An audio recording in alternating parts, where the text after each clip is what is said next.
Welcome to Quality Coaching Academy. Number 69। आज का पर्चा बहुत ट्रिकी भी है और इंटरेस्टिंग भी है। We have 0.1 mole of H2SO4।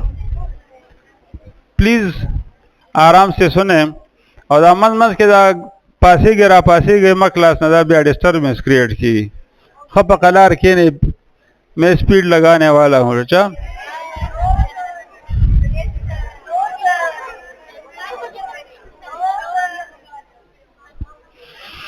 आप देखें बेटा, H2SO4 जब आयोनाइज होता है ना, तो इसका 1 मोल जो है वो हाइड्रोजन के कितने मोल बनाता है? 2 मोल्स बनाता है। तो अगर ये 0.1 मोल होगा तो ये 0.2 मोल होगा। तो हाइड्रोजन आयन की कंसंट्रेशन वो हो जाएगी 0.2 मोल्स। अच्छा, our number of hydrogen ion will be equal to 0.2 multiplied by Avogadro number। तो बेटा इसमें ऑप्शन नंबर डी आता है, ऑप्शन नंबर डी। इसको आप साइंटिफिक फॉर्म में लिखेंगे so you get this answer. Question number 70। हमारे पास एल्यूमिनियम सल्फेट है। एल्यूमिनियम सल्फेट जब ये आयनाइज होगा तो इससे 2 एल्यूमिनियम आयन बनते हैं और 3 ऐसे सल्फेट बनते हैं। तो एक एल्यूमिनियम सल्फेट से कितने आयन्स बनते हैं? 5 आयन्स बनते हैं। तो अगर आप 1 मोल ये लें तो you get 5 moles of ions. लेकिन अगर ये 0.5 मोल होगा तो ये 2.5 मोल होगा। अब बेटा 2.5 मोल्स हैं, इसे हम नंबर ऑफ आयन्स अगर कैलकुलेट करें, number of ions is equal to number of moles multiplied by ions multiplied by Avogadro number. तो ये हो जाएगा 2.5 into 6.02 10 to the power 23 and we get 1.5 into 10 to the power 24. So option number B is correct. B option. Question number 71. Which one of the following contain 1 mole of the stated particle? Stated mean her option में particle को state किया गया है, तो उसको देखें।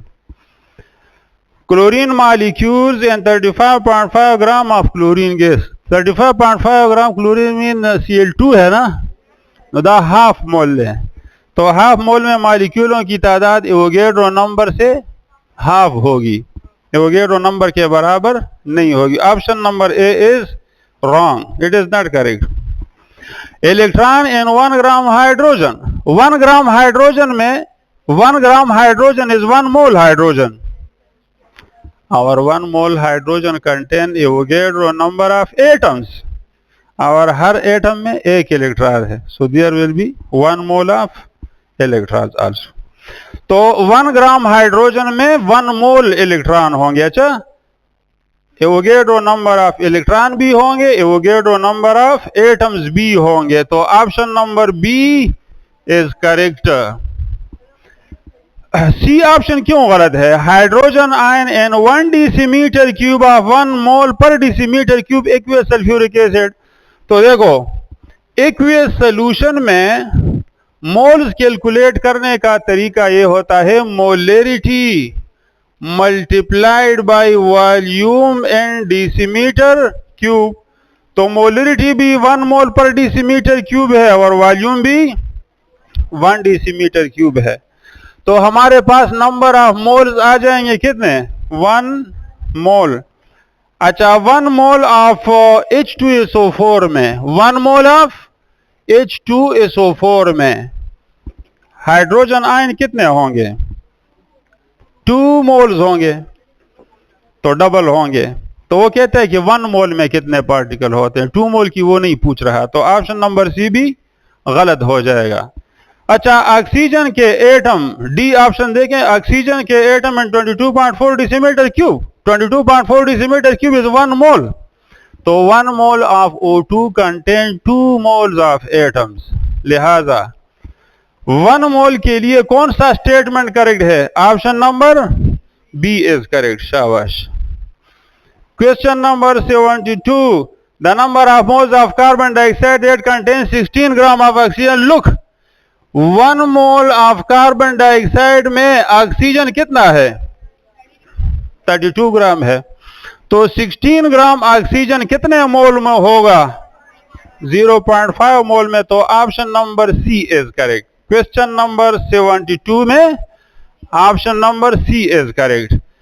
Question number 73, the mass of 1 mole oxygen, 1 mole of O2 is 32 gram. 1 mole contains Avogadro number of molecules. तो इतने मालिक्यूलों का मास 32 ग्राम है।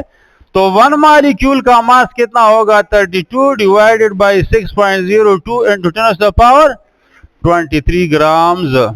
इसको हम इस तरह भी लिख सकते हैं, R 32 divided by Avogadro number of grams. तो कभी ये ऑप्शन गिवन होगा तो कभी इस फॉर्म में ऑप्शन गिवन होगा। दोनों ऑप्शन ठीक हैं।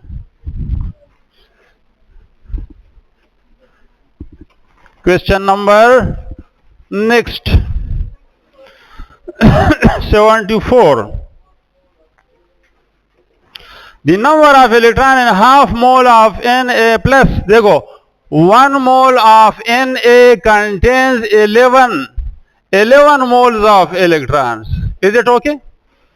लेकिन हमारे पास जब सोडियम प्लस होगा तो 1 मोल कंटेन 10 मोल्स ऑफ इलेक्ट्रॉन। अच्छा, तो half mole of Na plus contain 5 moles of electron. तो कौन सा ऑप्शन करेक्ट है? 5 मोल्स है, या हम इस तरह लिख सकते हैं 5 into Avogadro number of ions. इतने आयंस होंगे। तो option number D is correct. Question number 75, the relative atomic mass of oxygen. इसमें बच्चे गलती करते हैं। एटॉमिक मास ऑफ ऑक्सीजन कितना होता है? 16 AMU। तो 1 मोल ऑफ O इज 16 ग्राम। लेकिन उसने आपके साथ ट्रिक किया है। वो कहता है कि 2 मोल ऑफ ऑक्सीजन गैस। तो ऑक्सीजन डाई एटॉमिक स्टेट में होता है। किस फॉर्म में होता है? डाई एटॉमिक स्टेट में। तो 1 mole of O2 gas is equal to 32 gram and 2 mole of O2 gas will be equal to 64 gram. So the correct option is A। 75 में option number A is correct। 74 में option number D is correct। Question number 76,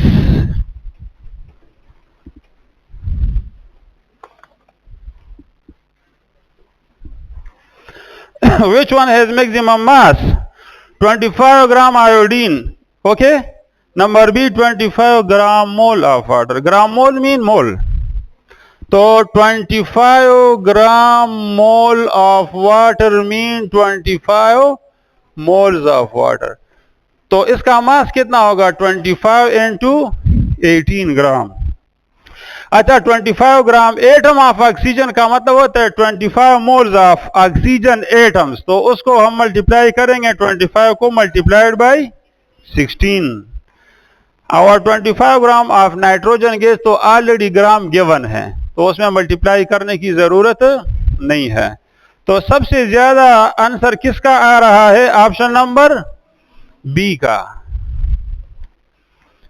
question number 76 में B. Question number 77, mass of 1 mole chlorine gas, 1 mole of Cl2 है ना? हाँ, तो 2 chlorine है, तो 2 into 35.5 is equal to 71 ग्राम। कौन सा बेटा? और देखिए which mass the charge ज्यादा है, यो दे 25 ग्राम आयोडीन, यो दे 25 ग्राम नाइट्रोजन, बल्ले 25 ग्राम एटम ऑफ ऑक्सीजन। तो 25 ग्राम एटम मीन 25 मोल। तो मास मालूम करने के लिए मोल को एटॉमिक मास ऑफ ऑक्सीजन से मल्टीप्लाई करना है। तो atomic mass of oxygen is 16 और बी ऑप्शन में है 25 मोल्स ऑफ वाटर। तो 25 को 18 से मल्टीप्लाई करना है। तो आंसर किसका ज्यादा आएगा? 25 मल्टीप्लाई बाई 18 से ज्यादा आंसर आ रहा है। मोलोग्राम एटम यो चीज है, ग्राम मोलम वर्ता हुई ग्राम एटम वर्ता हो मेरे संग ऑक्सीजन सब वर्षा जी को 25 gram atom of paper value oxygen वाली के ऑक्सीजन के ग्राम एटम की बात कर रहा है ना, ऑक्सीजन की। अगर ग्राम मोल अगर वो कहता ग्राम मोल, अगर वो कहे ना कि ग्राम मोल ऑफ ऑक्सीजन गैस, तो फिर आपने 32 से मल्टीप्लाई करना हो, लेकिन उसने स्पेसिफाई किया है कि ग्राम एटम। तो he is talking about the 1 mole of oxygen atom, not molecules. Question number 78, which one of the following is not true for a mole? It is counting unit, it is gram atomic mass or formula mass, it contains a number of particles। हाँ, ये सारी बातें ठीक है ना, तो आखिरी बात गलत होगी, बात देखिए बस इसको। It contains different number of particles. No, all substances 1 mole contain same number of particles for all substances। तो 78 में option number D is correct, 77 में option number C is correct. शाबाश। Question number 79, an element A63 A64, ये question जरा मुश्किल है। और ये बात याद रखें कि किसी एलिमेंट का जो एवरेज एटॉमिक मास होता है, एवरेज एटॉमिक मास आगे पर दो चीजों ने डिपेंड करी, एक कि एक आइसोटोप का मास कितना है और दूसरे का कितना है। नंबर 2, एक का अबंडेंस कितना है और दूसरे का अबंडेंस, न पर दो चीजों बांधी डिपेंड करी। अब एक ए है हमारे पास 63 और दूसरा है A64, तो इसका जो मास होगा एवरेज मास वो 63 से कम होगा, ज्यादा होगा, और 64 से कम होगा, क्योंकि कुछ ये है कुछ ये है। अच्छा, ये बात याद रखें, अगर दोनों का वेटेज 50-50% होगा, दोनों का वेटेज अगर एक आइसोटोप 50% है दूसरा भी 50% है, तो फिर इसका जो मास होगा वो इन दोनों के एवरेज के बराबर होगा, यानी 63 + 64 divided by 2, so you will get 63.5।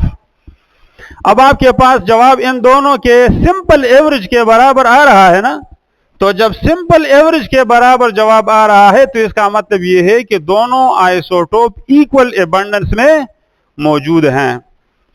लेकिन अगर इसका मास 63.1 होगा, यानी किसके साथ ज्यादा नजदीक होगा? इसके साथ ज्यादा नजदीक होगा कि इसके साथ? लाइटर के साथ ना। अगर 63.1 होगा तो फिर इसका एबंडेंस 50% से ज्यादा होगा, उसका 50% से कम होगा। ये समझिए। अच्छा सुने, 63 और 64 एवरेज सुमर राजी बचे 63.5। अगर atomic mass, relative atomic mass या एवरेज मास इन दोनों के सिंपल एवरेज के बराबर आ रहा है तो फिर दोनों का परसेंटेज इक्वल होगा। ये बात समझ गए। लेकिन अगर एवरेज एटॉमिक मास इसके साथ नजदीक आ रहा है और उससे थोड़ा ज्यादा डिफरेंट आ रहा है, लगा 63.1 देना चाहते नहीं दे दे, तदे मतलब बदे 63 का जो परसेंटेज है वो उससे ज्यादा है। समझ आ गई बात? अगर 63.7 होगा, 0.8 होगा, नबिया बचाते नहीं दे, तो फिर इसका परसेंटेज 50% से ज्यादा होगा। बहरहाल इसका जो सही तरीका है ना परसेंटेज मालूम करने के लिए, हमें पता है कि average atomic mass is equal to percentage of this isotope. ये जो x मैंने लिखा है, this shows percentage multiplied by, मैं डॉट लगाता हूं, multiplied by atomic mass of this isotope multiplied by 63, मैं multiply लिखता हूं, understand, प्लस परसेंटेज, दोनों एलिमेंट का परसेंटेज किसके बराबर होता है? 100 के बराबर होता है ना। तो अगर ये x है और टोटल 100 है तो इसका परसेंटेज कितना होगा? 100 minus x, 100 minus x multiplied by what is the atomic mass? 64 और डिवाइडेड बाई 100। तो आपको देखो एवरेज एटॉमिक मास गिवन है, दैट इज 63.5। x हमें मालूम नहीं है, x इंटू 63 है और plus 100 minus x multiplied by 64 divided by 100। तो आप इससे x की मिकदार निकालें तो you will get 36.5। Sorry, x will become equal to 50% because x shows the percentage. So this is the method. दोबारा ना चिद्रम बारा बेमूली की ब्या वर्ता वक्त शई। हाँ, इधर देखें, मुंगा सरा क्लोरीन यो 35 देगा ना, एक क्लोरीन 37 है। दूसरा एग्जांपल आपको जरा समझ आ जाएगी। We have two isotopes for chlorine 35 and 37. Look, मैं इसका परसेंटेज एबंडेंस 75% होता है और इसका 37% होता है। Is it okay? इसका मास 35 है और इसका 37 होता है। समझ आ गई बात? दोनों के परसेंटेज का सम किसके बराबर है? 100। मैं एवरेज एटॉमिक मास मालूम करना चाहता हूं। एवरेज एटॉमिक मास तरीका क्या है? इसका जो परसेंटेज है मल्टीप्लाइड बाय इसका जो मास है, दोनों को मल्टीप्लाई करें, प्लस दूसरे का जो परसेंटेज है इसका जो एटॉमिक मास है 100 पर डिवाइड करें और आपको क्या चीज मिल जाएगी? एवरेज एटॉमिक मास मालूम हो जाएगी। लेकिन अगर एवरेज एटॉमिक मास मालूम हो तो आप क्या मालूम कर सकते हैं? ये परसेंटेजेस भी मालूम कर सकते हैं। कैसे मालूम करेंगे? इन वैल्यूज को पुट करके आप क्या मालूम कर सकते हैं? अच्छा, लेकिन एवरेज एटॉमिक मास हमें मालूम है कि क्लोरीन का कितना है? 35.5। अच्छा, मुझे ये परसेंटेज मालूम करना है, मालूम नहीं है, तो what should I right here? x multiplied by 35 plus 25 की बजाय मैं क्या लिखूंगा? 100 minus x multiplied by 37। Is it okay? तो जब आप ये कैलकुलेट करेंगे तो x जो है ना, x आप बता सर्राशी 75, x क्या आ जाएगा? 75। आप कैलकुलेट करें इसको और फिर देखो 100 माइनस x जो है ना, that is the percentage of, this is the percentage of the other isotope. तो हो जाएगा 100 माइनस, तो ये 25 आ जाएगा। तो बाकी जो है ना ये मैथमेटिकल गेम है, आप इसको घर में जाकर प्रैक्टिस करेंगे, so you will learn it. और ट्रिक जो मैंने आपको बताया था, ट्रिक कि जब दोनों आइसोटोप का एबंडेंस एक जितना नहीं हो, एक जितना नहीं हो जिस तरह इधर है, तो जो एवरेज एटॉमिक मास होगा वो उसके साथ ज्यादा नजदीक होगा ना, जिसका एबंडेंस ज्यादा होगा। तो इसका कितना है एबंडेंस?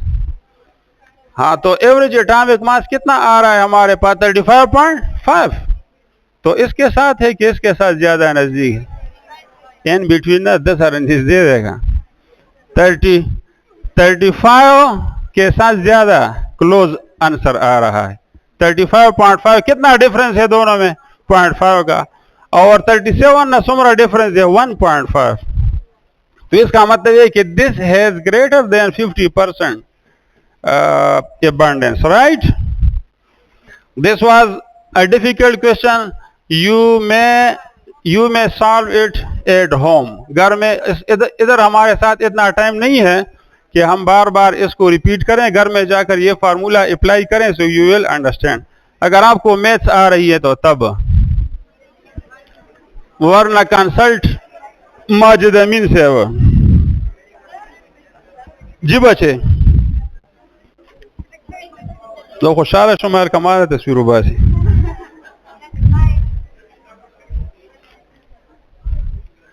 बाकी मिस्टेक इस्माइल चढ़ दी थोड़े जड़ा जड़ा। अच्छा बच्चे दा में ठोकम का दा में ठोकम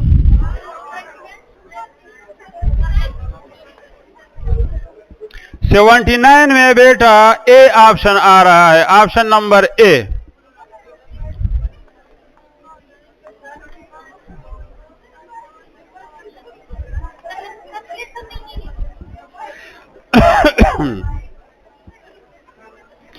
अगला क्वेश्चन देखें बेटा, अगला question, which one of the following compound has highest percentage of oxygen by mass? तो मैंने आपको ये बताया था कि इसके सॉल्व करने का तरीका ये नहीं है कि आप वाकई सबका परसेंटेज कैलकुलेट करें, सिर्फ ये मालूम करना है कि जो मास ऑफ ऑक्सीजन है ना, मास ऑफ ऑक्सीजन उसको ऊपर लिखें और mass of other atom, mass of other atoms, बाकी भी एटम है ना तो उसको नीचे लिख लो। तो चीज़ कम या न ज्यादा जवाब राजी तो उसका परसेंटेज ज्यादा होगा, वहां पर ऑक्सीजन का परसेंटेज ज्यादा होगा। मिसाल के तौर पर मुंगा सरदे CH3OH, CH3OH पदे की ऑक्सीजन सुमर दे, एक ऑक्सीजन है ना। अच्छा तो मास ऑफ ऑक्सीजन कितना आ रहा है 16 और मास ऑफ अदर एटम 12 + 3 + 1 तो डिवाइडेड बाय 16 देना समरा रेशो राजी 1। दूसरा देखें फार्मिक एसिड HCOOH ऑक्सीजन पर की समरा दी दुआ नो 32 होगा डिवाइडेड बाय कार्बन 1 और 2 हाइड्रोजन डिवाइडेड बाय 14, इससे अप्रोक्सीमेटली 2.3 2.4 जवाब आता है। अंडरस्टैंड। C2H5OH में ऑक्सीजन कितना है 1 तो 16 डिवाइडेड बाय 24 और ये 30, 16 डिवाइडेड बाय 30 लेस देन 1 जवाब आ रहा है।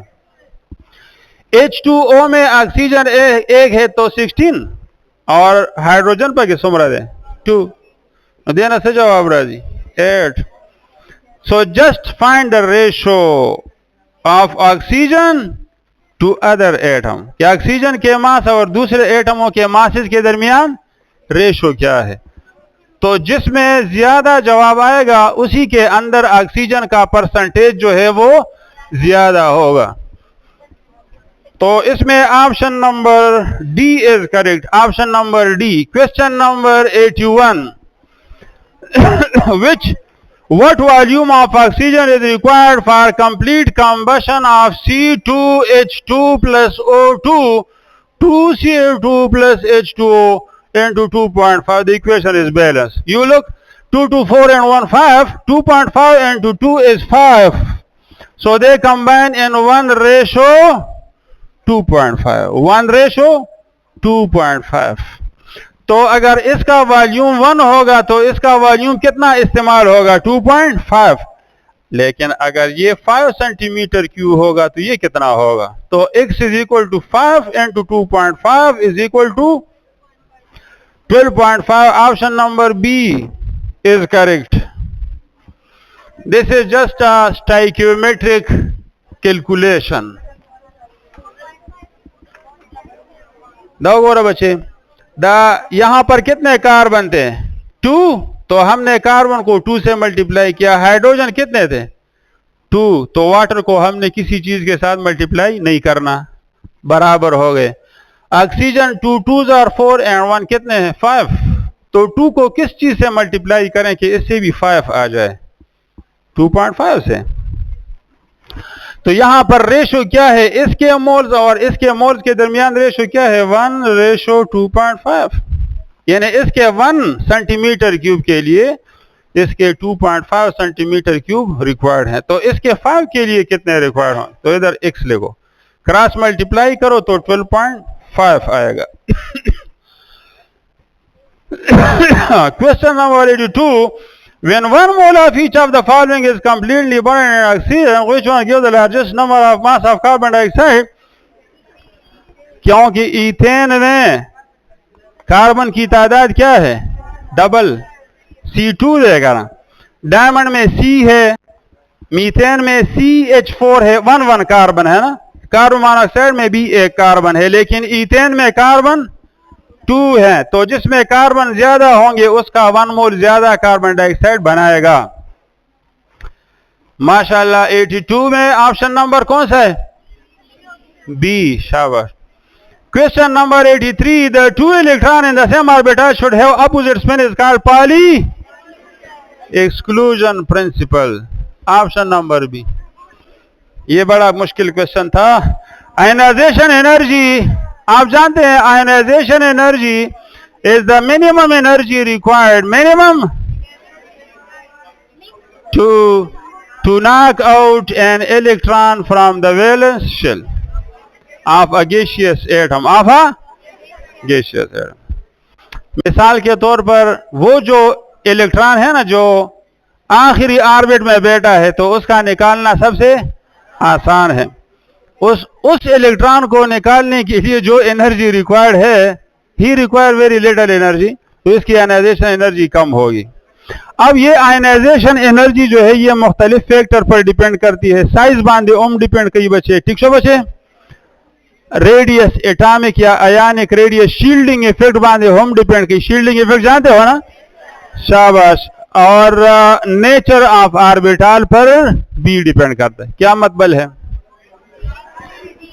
फॉर एग्जाम्पल सुने, थर्ड ऑर्बिट में फॉर एग्जाम्पल 2 इलेक्ट्रॉन है, एक 3s में है और एक 3p में है, तो p वाला इलेक्ट्रॉन निकालना आसान होगा, इस वाला इलेक्ट्रॉन निकालना मुश्किल होगा। इस strong, the electron of the s orbital is strongly bound। न पदे टोलो खबरों बांधे डिपेंड कई, तो ऑल इज करेक्ट, डी में 84 में डी ऑप्शन करेक्ट है। अच्छा, question number 85, which one of the following is highest ionisation energy. तो आप देखें आयनाइजेशन एनर्जी जो है from left to right, from left to right क्या होती है, इंक्रीज, और from top to bottom ionisation energy decrease होती है, तो नीचे जाने से कम होती है, और from left to right increase होती है। तो इसका मतलब ये होगा कि इधर जो एलिमेंट होगा ना उसकी आयनाइजेशन एनर्जी सबसे ज्यादा होगी, मतलब टॉप राइट पर, और वो कौन है, हीलियम। हीलियम की आयनाइजेशन एनर्जी 2 वजहों से कम है, एक तो इसका एटॉमिक साइज बहुत कम है, एटॉमिक साइज ढेर कम है और कोठे देखा। दूसरा ये है कि इसमें कोई इनर शेल नहीं है, एक ही ऑर्बिट है इसमें, शील्डिंग इफेक्ट हम पकी निश्चित है। So the electron of the helium are very tightly bound to the nucleus. Why? Because there is no shielding effect, and secondly it has very small size. The period table की यानी periodic table की the टोलना और कोटे size से देनो आगा the helium दे हवचे सबसे छोटा साइज वो हीलियम का है, हाइड्रोजन का नहीं है, हीलियम का। क्वेश्चन नंबर 85 में D option is correct. Question number 86, the D orbital which is bilobed, bilobed का मतलब जिसके 2 लोब्स हों, आकम योद है, और जिसके साथ एक कॉलर पी जाएगा, ये वो गोल कॉलर है, समझ आ गई बात। तो that is D Z square, option number B is correct. और बाकी के 4 लोब्स होते हैं। In the electronic configuration of copper and chromium, this is also very interesting question. Gora bache, the chromium electronic configuration, the 1 is 2, 2 is 2, 2p6, 3 is 2, 3p6, 4 is 1, 3d, 3d5. Our copper key electronic configuration, 1 is 2, 2 is 2, 2p6, 3 is 2, 3p6, 4 is 1, 3d, 10. और मुझे यकीन है कि आपने क्या लिखा होगा, option number B, हाँ, कि D orbital is half filled, वो तो सिर्फ क्रोमियम में होता है और कॉपर में कंप्लीटली फिल्ड होता है।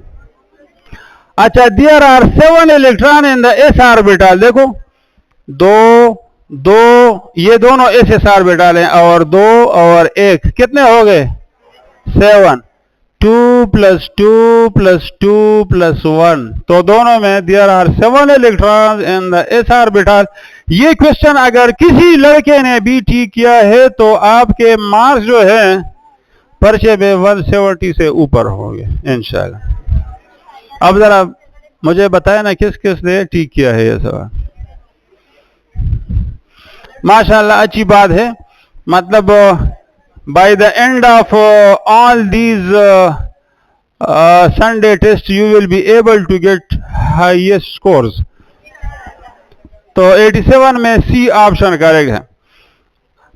और मैं तो ठीक बातें बताता हूं, जब मैंने ये क्वेश्चन लिखा तो खुद भी मैंने इसका जवाब गलत लिखा था पहले, बाद में जब सोचा तो मैंने खुद इसका जवाब ठीक कर लिया, तो बात पता लगी थी this question is tricky.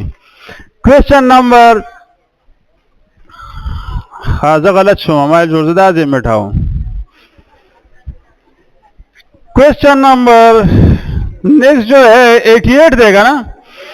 A species Z has the following electronic configuration 1 is 2, 2 is 2। Simply इलेक्ट्रॉनों की तादाद काउंट करें तो इससे 16 जवाब आता है, 16।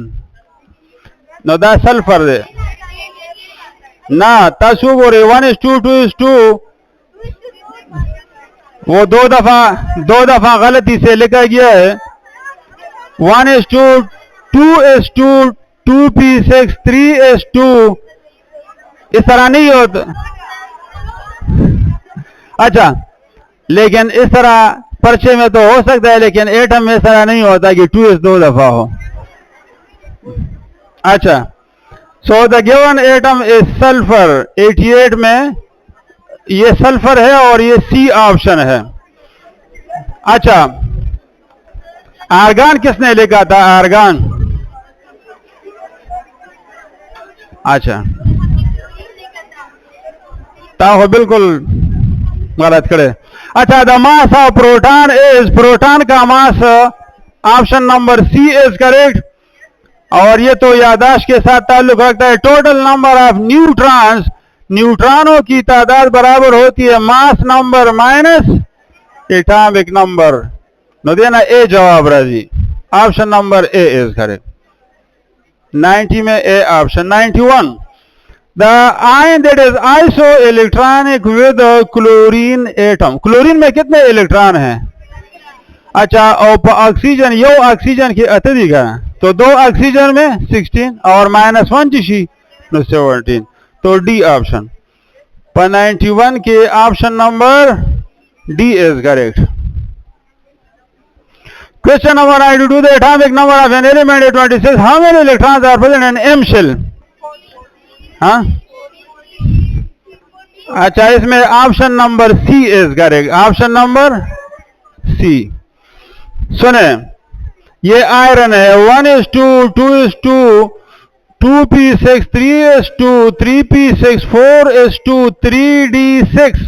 This is the atomic number of iron. इधर देखें नगोरा बच्चे, दा इलेक्ट्रॉन पर कम यो ऑर्बिट के लिए पहले शेल में और दादवाड़ा तो पहले ऑर्बिट में, फर्स्ट ऑर्बिट में, यानी पर के शेल की सुमर दी दुआ और पर एल की सुमर दी 2 + 6 8। अच्छा, M33 को कहते हैं ना, 3s 3p और 3d। नगोरा दा और 3p में 6 और ये नुदा 14 और 2 इलेक्ट्रॉन आखिरी शेल में है पर एन शेल की दी दुआ नो पर M के 14। This was also very tricky question. दा चाचा ठीक करे चाचा गलत करे। अच्छा 92 90 90 92 में option number C is correct. Good. 93 which subshell has highest energy. तो देखें n प्लस एल रूल आपने पढ़ा है ना, जिस आर्बिटाल का n प्लस एल ज्यादा होगा तो उसकी एनर्जी भी ज्यादा होगी। नो पदे की कम यो ऑप्शन करेक्ट है ना। Option number A is correct because n is 5 and l is 3, तो 5 plus 3 make 8। Question number 94 magnetic quantum number values for D subshell.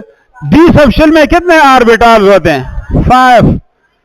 तो जब 5 ऑर्बिटल होते हैं तो हर ऑर्बिटल के लिए एक एक मैग्नेटिक क्वांटम नंबर होता है। So when there are 5 orbital there are 5 magnetic quantum number. और आप देखें for D subshell L is equal to 2, तो M will be equal to -2 -1 0 +1 and +2। तो टोटल कितने हो गए? 5। It has 5 values. तो 94 में option number B is correct. Question number 95 a p orbital has always greater energy than the s orbital of the same principal quantum number। यानी एक ही orbit में अगर p भी हो और s भी हो तो फिर p की एनर्जी ज्यादा होगी। क्या मतलब है? यानी 3p has greater energy than 3s and 2p has greater energy than 2s। No देखिए ऑप्शन नंबर 95 में option number C is correct. Question number 96 the E by M ratio of electron is option number B correct है। ये बिल्कुल simple question है, सिर्फ याद दहानी आपको करवानी थी कि आप जो है ना इसको याद रखें। Who determine charge on electron मेलिका। और अक्सर जो है ना बेटा पर्चे में पर्चे की अक्सर ल बचे दा शांति वाले क्वेश्चन राजी। Who discover the electron? J Thomson. Who discovered the proton? Goldstein. Who discovered the charge on electron? So that is Millikan. Question number 98 which one of the following is not electromagnetic radiation? अच्छा ये बात याद रखो कि जो electromagnetic raise होते हैं ना उनके ऊपर न चार्ज होता है न उनका मास होता है, और कैथोड रेज का मास भी है और इनका चार्ज भी है। 99 में मोज़ले लॉ का सही फार्मूला जो है ऑप्शन नंबर बी है। इसमें ये बी स्क्रीनिंग कांस्टेंट है और ए जो है ना इसको मोज़ले कांस्टेंट कहते हैं। For which one of the following species Bohr theory does not apply. Bohr theory उस एटम को एक्सप्लेन करता है जिसके वैलेंस शेल में एक इलेक्ट्रॉन हो। तो H+ के अंदर तो कोई इलेक्ट्रॉन है ही नहीं, तो ये इसको एक्सप्लेन। अच्छा H+ का स्पेक्ट्रम बनेगा कि नहीं? Because it has no electron. और स्पेक्ट्रम किस वजह से बनता है? Due to excitation and de-excitation of the electron. तो 100 में option number B is correct और 100 में B option 101। Which one of the following set of 4 quantum number is correct for electron in k शेल? First orbit है ना, so for first orbit n is equal to 1 and we have s subshell. for s subshell is a mutual quantum number L is 0। तो 101 में option number A is correct. Question number 102 bond formation between the atom decreases the energy and increases the stability। आपसे अगर कोई पूछे कि why two atom make a bond, तो आप कहेंगे in order to get stability। ठीक है। और जब स्टेबिलिटी गेन होती है तो सिस्टम की एनर्जी डिक्रीज होती है। तो जब डिक्रीज होगी हायर से लो एनर्जी स्टेट में जाएगा। So the extra energy is evolved in the form of heat energy. समझ आ गई बात? तो बॉन्ड फॉर्मेशन जो है ना ये एक एक्सोथर्मिक प्रोसेस होता है। क्वेश्चन नंबर 102 में option number B. 103 which one of the following has zero dipole moment? तो BF3। और बाकी में चूंकि लोन पेयर हैं तो उनका डायपोल मोमेंट जीरो नहीं होगा। The species which the central atom is sp2 hybridise. देखो pH3 में फास्फोरस के साथ लोन पेयर है, NH3 में लोन पेयर है, SbH3 में भी लोन पेयर है, तो इन सब में sp3 हाइब्रिडाइजेशन है। सिर्फ CH3 प्लस देता हुई मिथाइलियम केटाइन, मिथाइलियम केटाइन, तो इसमें लोन पेयर नहीं है और कार्बन के साथ सिर्फ 3 एटम अटैच है। इसका स्टीरिक नंबर कार्बन का वो 3 आ रहा है, तो ये sp2 हाइब्रिडाइज होगा। तो 104 में option number C is correct. What is the name of this ion? CH3 plus methylium cation. और अगर CH3 पर -4 हो तो इसको कहते हैं मीथाइड आयन, मीथाइड आयन। अच्छा, मीथाइड आयन में क्या होगा कि there is 3 hydrogen are attach to carbon with 1 lone pair, with 1 lone pair, तो मीथाइड आयन में sp3 हाइब्रिडाइजेशन होगी। और कार्बोनियम आयन में देयर इज sp2 हाइब्रिडाइजेशन। ये क्वेश्चन पर्चे में अक्सर पूछा जाता है। और यो दे मुंगा सरा CH3 फ्री रेडिकल, उस पर चार्ज नहीं होता है, उसके साथ एक अनपेयर्ड इलेक्ट्रॉन होता है। नो पदे किम बचेदा याद साथी देखिए sp2 hybridisation free radical, methyl free radical और CH3 प्लस पदी द्वारों की sp2 हाइब्रिडाइजेशन है। और शिकाला दे बांधे नेगेटिव चार्ज और लोन पेयर शिव सर ब्याह पदे की sp3। तो मेरा जहन कहता है कि ये क्वेश्चन पर्चे में आना चाहिए। या बताना तपोस की हाइब्रिडाइजेशन इन मिथाइल फ्री रेडिकल या मिथाइलियम केटाइन या मिथाइड, हाँ ये कई बार पर्चों में आ चुका है। समझ आ गई बात?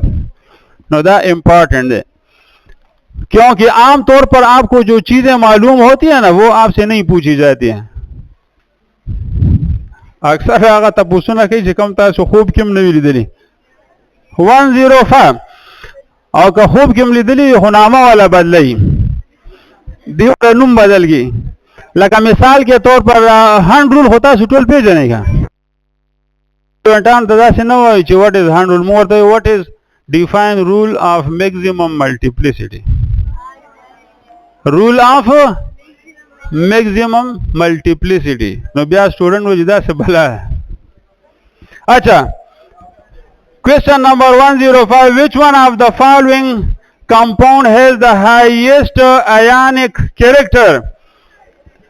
Nawali, because fluorine has very high electronegativity। 105 में ए ऑप्शन करेक्ट है। What is the name? Muriatic acid का नाम सुना है? This is the other name of HCl, muriatic acid, muriatic acid। हाँ, which acid dissolves the glass? कम यो दादा telephone number गलत है। अच्छा, which of the following acid dissolve glass शीशा?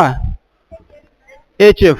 नो दा क्वेश्चन कल कलमूंगा दा सिखाओ चे which acid ता तो जोड़ पता causes itching of glass, causes itching of glass। नो दा HF दे हाइड्रोफ्लोरिक एसिड तासु द शीशी पलू हो के सल्फ्यूरिक एसिड अचोले शे HCl पके अचोले शे हो का HF दे वाचोलो नो शीशा मिशा हो गयो दगा चे दे दा भे डिसॉल्व करे हुई जग बैम डिजॉल्व करे हुई होगी, गिलास बैम डिजॉल्व करे। द टिफ्लान बॉटल के Teflon bottle HF is stored in Teflon bottle और द टिफ्लान चिदे बचे दा सिप्ला चिता सुवाई ची बोतल ही नवा शीशे ही हाँ प्लास्टिक हम के देशी का। टेट्राफ्लोरो इथाइलिन का जो पॉलीमर होता है उसको टिफ्लान कहते हैं और दागोर फ्लोरिनेटेड कंपाउंड है। और आपको ये पता है कि फ्लोरिनेटेड कंपाउंड या chlorinated compound are dangerous for the ozone layer.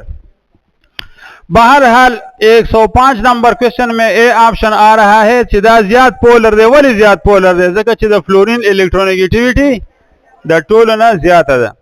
106 में लिखा है कि लिक्विड ऑक्सीजन जो है वो डायमैग्नेटिक है कि पैरामैग्नेटिक है? वही पैरामैग्नेटिक है। because it has each oxygen molecule has how many unpaired electrons? And each oxygen atom has how many unpaired electrons? Acha, each oxygen atom also has 2 unpaired electrons. And each oxygen molecule also has 2 unpaired electrons. अच्छा, oxygen के molecule में 2 unpaired electron तो होते हैं, लेकिन bonding molecular orbital में होते हैं कि एंटी बॉन्डिंग में 2 unpaired electron. Is it okay? तो ये पैरामैग्नेटिक होता है. 107 में लिखा है which one of the following atom is reluctant to form a double bond. Reluctant का मतलब है कि वो डबल बॉन्ड बनाने से गुरेज करता है, डरता है उससे. नो ददी वजह देखो गोरी दामू सर यो कार्बन एटम दे, दामूंगा सर बल कार्बन एटम दे, और दी द्वार खुले की सिग्मा बॉन्ड जोड़ करे दे चिकल डबल बॉन्ड जोड़े ही ना, तो उसके लिए इनके जो पी ऑर्बिटल होते हैं ना, पी वाई, तो वो आपस में ओवरलैप कर जाते हैं, तो उसे पाई बॉन्ड बनेगा. लेकिन सिलिकॉन का जो साइज होता है वो कार्बन के मुकाबले में बड़ा होता है, तो इसका जो पी ऑर्बिटल है और इसका जो पी ऑर्बिटल है ये एक दूसरे से काफी दूर होते हैं. इस वजह से सिलिकॉन और सिलिकॉन सिंगल बॉन्ड तो बना सकता है लेकिन डबल बॉन्ड नहीं बनाता. The reason is what? The bigger size of the silicon, because the p orbital are quite away from one another and they don't effectively overlap. 108 carbon monoxide molecule में there is a triple covalent bond, 3 bond नहीं पके. Option number C is correct. 109 which species has lone pair of electron on the central atom? Which one of the following species has lone pair of electron on the central atom? Only PCl3. Option number D is correct. Question number 110. Which one has trigonal geometry? Which pair? BF3 and ALH3. Option number B is correct. 111. The electronic geometry of ammonia is trigonal pyramid. किसने ये जवाब ठीक किया है? हाँ, जवाब क्या ठीक करे? कौन सा? तासु का यो कस खबर हो कि जवाब पोइशम पे योम न पोइम तो वैसे ट्राइगोनल प्लेनर ज्योमेट्री, ट्राइगोनल नहीं, BF3 और ALH3 जो है ना, दोनों का प्लेनर ज्योमेट्री होगा, पैरामिडल नहीं होगा. अच्छा, NH3 का पैरामिडल शेप होगा. 111 में option number A is correct.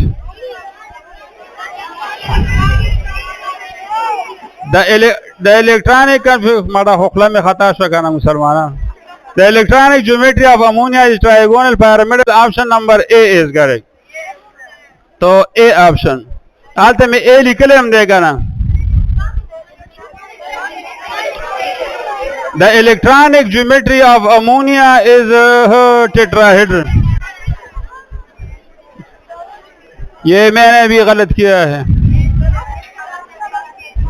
Well done, शाबाश. ऐसे स्टूडेंट चाहिए मुझे. अगर वो कहे कि मरा चगे मुँह आकर, अगर वो पे पूछता है ना कि मॉलिक्यूलर ज्योमेट्री क्या है, तो फिर ट्राइगोनल पैरामिडल. और अगर वो पूछता है कि इलेक्ट्रॉनिक ज्योमेट्री, तो फिर टेट्राहेड्रन. शाबाश, very good, very good. This is a more worthy question. 111 में option number D is correct. शाबाश. Question number 112. NH2 माइनस, ये भी जरा इंपॉर्टेंट क्वेश्चन है, आप जरा इसको देखें. दामूंगा सर NH3 देगा ना, ये NH3, आप जरा गौर करें, इधर देखें. मैं इसे एक प्रोटॉन में इसे निकालता हूं. अमोनिया से मैं क्या निकालता हूं? एक प्रोटॉन निकाल देता हूं. तो जब मैं इससे प्रोटॉन निकालूंगा तो ये प्रोटॉन वाला इलेक्ट्रॉन भी नाइट्रोजन के पास चला जाएगा। नगोरा NH2 सरा ब्या मूंगा सरा बसो लोन पेयर शी द्वा और पदबा कम charge negative. This amide ion देता सही amide, this is a conjugate base of ammonia देता सही conjugate base of ammonia। गोया कि इस केस में अमोनिया एसिड के तौर पर काम कर रहा है because it is a proton donor over here. तो प्रोटॉन जब आप किसी चीज से हटाते हैं, किसी एसिड से हटाते हैं तो पागबा नेगेटिव चार्ज रश और देता वह conjugate base of that acid वाई। अच्छा तो एमाइड आयन में लोन पेयर कितने हैं बेटा? दो लोन पेयर दी। अच्छा now the nitrogen is represented by A and 2 hydrogen are denoted by B2 और लोन पेयर पर किस्म दी दो। सो इसका सिंबल होगा AB2A2 और H3O में there are 3 hydrogen lone pair and plus, so A and B 3 and 1 lone pair E। तो B option is correct. Question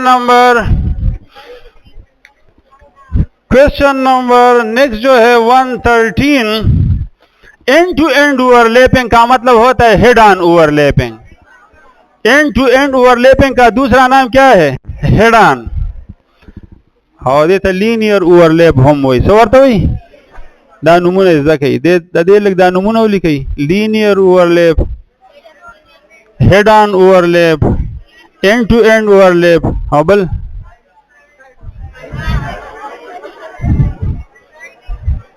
axial overlap is called head on और axial दा यो शेद देता एंड टू एंड हम वेले की देता लीनियर हम वेले की दा टोल यो खबर है नो देना वह कम यो बांड जुड़ी सिग्मा। अच्छा और पैरेलल का दूसरा नाम क्या है? Parallel or sidewise or lateral. इसे पाई बांड बने pi poor strong is sigma for strong and pi for poor.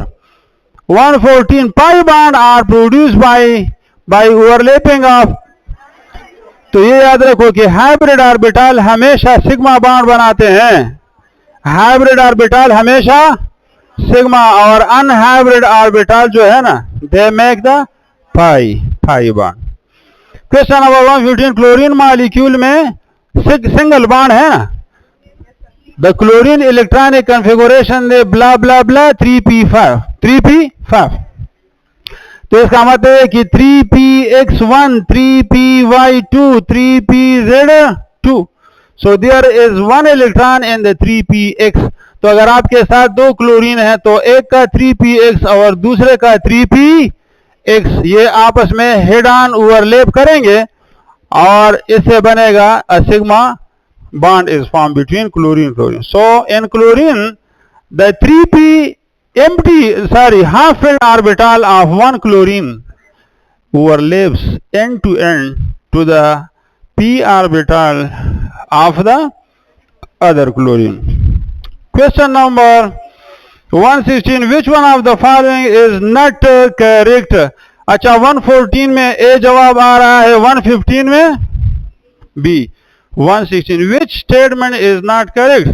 Double bond is stronger than single, ठीक है। Triple bond is shorter than double, ठीक है। Sigma bond is stronger than pi, ठीक है। तो sigma bond is weaker than pi bond is not correct, D. Question number 117, which one of the following molecule the central atom is not sp3 hybridized? NO3 का नाम सुना है? NO3। तो आप देखिए नाइट्रोजन के साथ कितने एटम अटैच है? 1 2 3। लोन पेयर के साथ नहीं है, so the hybridisation of nitrogen over here is sp2। बाकी सब में NH2 में कौन सी हाइब्रिडाइजेशन है? ये मैंने अभी आपको बताया था कि इसमें 2 लोन पेयर होते हैं, तो यहां पर sp3। अच्छा इंटरेस्टिंग बात यह है द न्यूट्रल मॉलिक्यूल लोअर जी तो देखिए वह कम हाइब्रिडाइजेशन। आपसे आमतौर पर आइंस के बारे में पूछते हैं कि इसमें कौन सी हाइब्रिडाइजेशन होगी, तो वो बच्चों को पता नहीं होता। नोलका NH2 बारह की तपोस के देश देना दे CH3+ बारह की तपोस को देश अंडरस्टैंड। और कियामत के दिन सबसे पहला सवाल जो है वो किसका होगा? हाँ, नमाज का। और अगर पहले सवाल को गलत किया तो फिर बाकी सारे सवाल आप केमिस्ट्री किम यो सवाल गलत की सड़े बस बिया टोल गलत रवाई।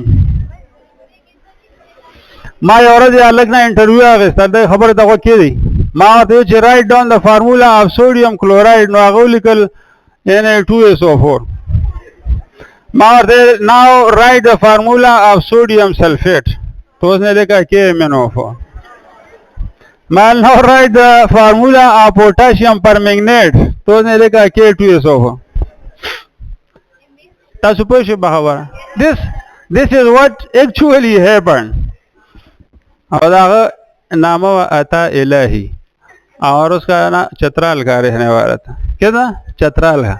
ये 97-96 की बात है, समझ आ गई बात।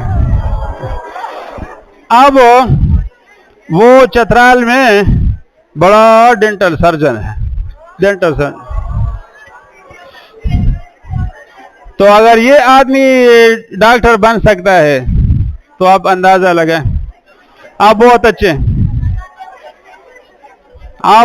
हैं माशाल्लाह। 118 एंड खबर है ना कहना 117 के बचे D option. How nitrate negative charge viewer बांधे खुद सारा लोन पियर नहीं नेगेटिव चार्ज पर ऑक्सीजन बांधे दें पर नाइट्रोजन न दे। अच्छा 118 in ground state the unpaired electron in carbon. Carbon में क्या है 1:2 2:2 2px1 2py1 दो अनपेयर्ड इलेक्ट्रॉन दी पकी। 118 में option number B is correct.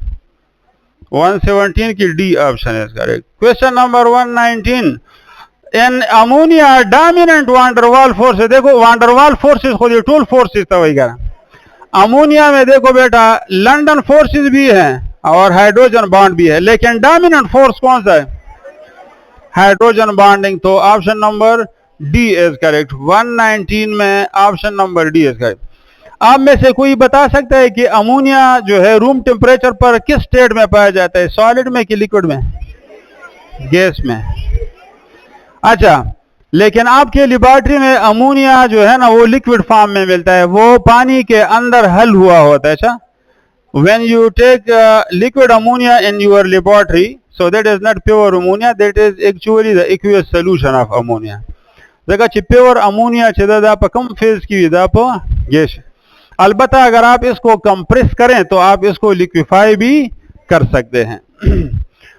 Question number 120। Question number 120 dipole moment gives information about the percent ionic character bond angle geometry. अल्लाह में ना खाता कि खुदा टोले खबर माता टिक करी। 121 nature of bonding affect the properties like solubility, melting, boiling, reaction kinetics पे जाने स्पीड ऑफ रिएक्शन। हाँ, जिस रिएक्टेंट में बॉन्ड वीकर होते हैं तो वो फास्ट रिएक्शन करता है, जिस चीज के अंदर स्ट्रॉन्गर बॉन्ड होते हैं तो वो स्लो रिएक्शन करता है। तो 121 में option number D is correct. Question number 122 compound which contain only covalent bond. तो देखो सोडियम हाइड्रोक्साइड में आपके ख्याल में कौन सा बॉन्ड होता है?